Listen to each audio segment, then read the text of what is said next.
ओम नमः शिवाय। नमस्कार दोस्तों, आप सभी का हमारे YouTube चैनल पर स्वागत है। आज हम श्रावण मास महात्म्य के 29वें अध्याय का श्रवण करेंगे।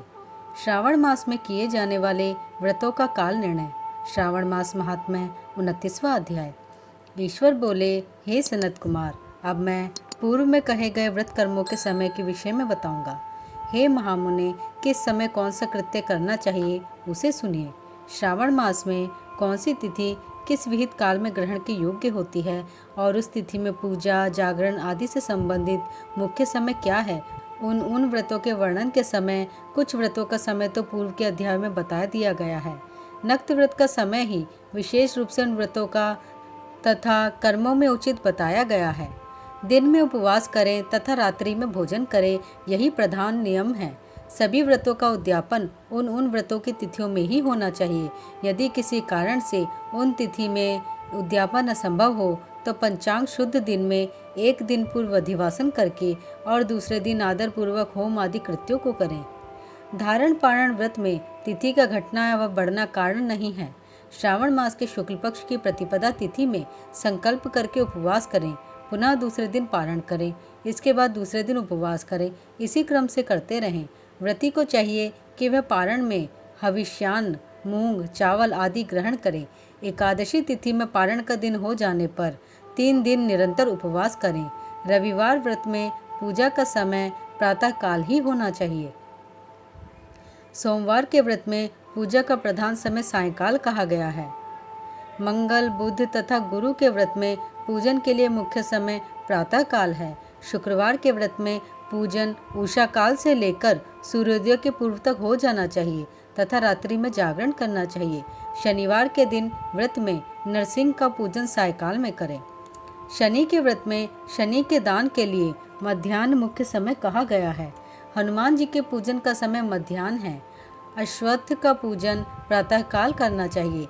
हे वत्स, रोटक नामक व्रत में यदि सोमवार युक्त प्रतिपदा तिथि हो तो वह प्रतिपदा 3 मुहूर्त से कुछ अधिक होनी चाहिए, अन्यथा पूर्व योगिनी प्रतिपदा ग्रहण करनी चाहिए।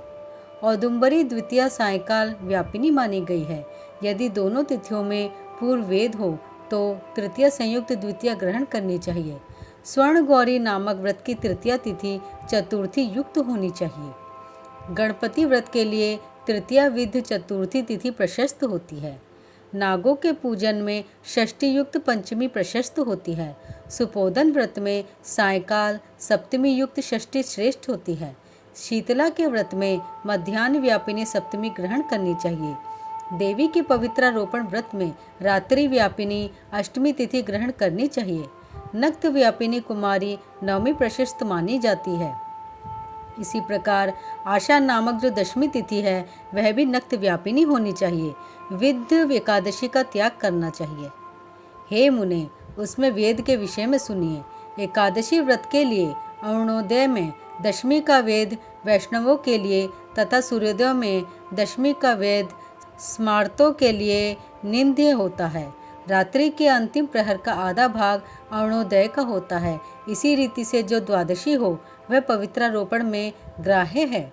कामदेव के व्रत में त्रयोदशी तिथि रात्रि व्यापिनी होनी चाहिए। उसमें भी द्वितीय याम व्यापिनी त्रयोदशी हो तो वह अति प्रशस्त होती है। शिवजी के पवित्रारोपण व्रत में रात्रि व्यापिनी चतुर्दशी होनी चाहिए। उसमें भी जो चतुर्दशी अर्धरात्रि व्यापिनी होती है वह अति श्रेष्ठ होती है।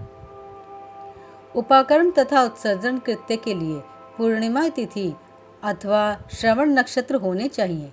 यदि दूसरे दिन 3 मुहूर्त तक पूर्णिमा हो तो दूसरा दिन ग्रहण करना चाहिए, अन्यथा तैत्तिरीय शाखा वालों को और ऋग्वेदियों को पूर्व दिन ही करना चाहिए। तैत्तिरीय यजुर्वेदियों को 3 मुहूर्त पर्यंत दूसरे दिन पूर्णिमा में श्रवण नक्षत्र हो तब भी पूर्व दिन दोनों कृत्य करने चाहिए। यदि पूर्णिमा तथा श्रवण दोनों का पूर्व दिन 1 मुहूर्त के अनंतर योग हो और दूसरे दिन 2 मुहूर्त के भीतर दोनों समाप्त हो गए हों तब पूर्व दिन ही दोनों कर्म करना चाहिए। यदि हस्त नक्षत्र दोनों दिन अपराह्न काल व्यापी हो तब भी दोनों कृत्य पूर्व दिन ही संपन्न होने चाहिए। श्रवणाकर्म में उपाकर्म प्रयोग के अंत में दीपक का काल माना गया है और सर्वबलि के लिए भी वही काल बताया गया है। पर्व के दिन में अथवा रात्रि में अपने अपने ग्रह सूत्र के अनुसार जब भी इच्छा हो इसे करना चाहिए। इस दीपदान तथा सर्व बलिदान कर्म में अस्तकाल व्यापिनी पूर्णिमा प्रशस्त है। हयग्रीव के उत्सव में मध्याह्न व्यापिनी पूर्णिमा प्रशस्त होती है। रक्षाबंधन कर्म में अपराह्न व्यापिनी पूर्णिमा होनी चाहिए।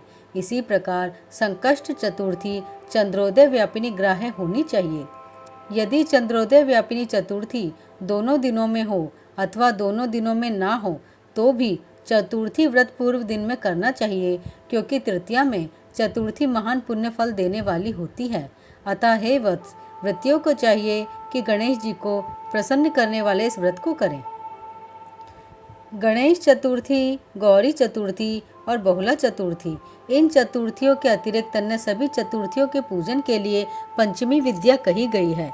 कृष्ण जन्माष्टमी तिथि निषेध व्यापिनी ग्रहण करनी चाहिए। निर्णय में सर्वत्र तिथि 6 प्रकार की मानी जाती है। दोनों दिन पूर्ण व्याप्ति, दोनों दिन केवल अव्याप्ति, अंश से दोनों दिन सम व्याप्ति, अंश से दोनों दिन विषम व्याप्ति, पूर्व दिन संपूर्ण व्याप्ति और दूसरे दिन केवल आंशिक व्याप्ति, पूर्व दिन आंशिक व्याप्ति और दूसरे दिन अव्याप्ति। इन पक्षों में 3 पक्षों में जिस प्रकार संदेह नहीं है उसे अब सुनिए। विषम व्याप्ति में अंश व्याप्ति से अधिक व्याप्ति उत्तम होती है। एक दिन तिथि पूर्णा है, वही तिथि दूसरे दिन अपूर्णा कही जाती है। अव्याप्ति तथा अंश से व्याप्ति, इनमें अंश व्याप्ति उत्तम होती है और जब अंश व्याप्ति पूर्ण हो तथा जब अंश से सम हो वहाँ संदेह होता है और उसके निर्णय में भेद होता है। कहीं युग्म वाक्य से वार व नक्षत्र के योग से, कहीं प्रधान द्वय योग से और कहीं पारणा योग से। जन्माष्टमी व्रत में संदेह होने पर तीनों पक्षों में पराग्राह्य होती है। यदि अष्टमी 3 प्रहर के भीतर ही समाप्त हुई हो तो अष्टमी के अंत में पारण हो जाना चाहिए और उसके बाद यदि अष्टमी उषा काल में समाप्त होती हो तो पारण उसी समय करना चाहिए। पिठोर नामक व्रत में मध्याह्न व्यापिनी अमावस्या शुभ होती है और वृषभों के पूजन में सायंकाल व्यापिनी अमावस्या शुभ होती है। कुशों के संचय में संगव काल, यह दिन के 5 भागों में से दूसरा भाग होता है, व्यापिनी अमावस्या शुभ कही गई है। सूर्य के कर्क संक्रमण में 30 घड़ी पूर्व का काल पुण्यमय मानते हैं। अगस्त्य के अर्घ्य का काल तो व्रत वर्णन में कह ही दिया गया है। हे वत्स, मैंने आपसे यह कर्मों के काल का निर्णय कह दिया। जो मनुष्य इस अध्याय को सुनता है अथवा इसका पाठ करता है वह श्रावण मास में किए गए सभी व्रतों का फल प्राप्त करता है। इस प्रकार श्री स्कंद पुराण के अंतर्गत ईश्वर सनत कुमार संवाद में श्रावण मास महात्म्य में व्रत निर्णय काल निर्णय कथन नामक 29वां अध्याय पूर्ण हुआ। ओम नमः शिवाय।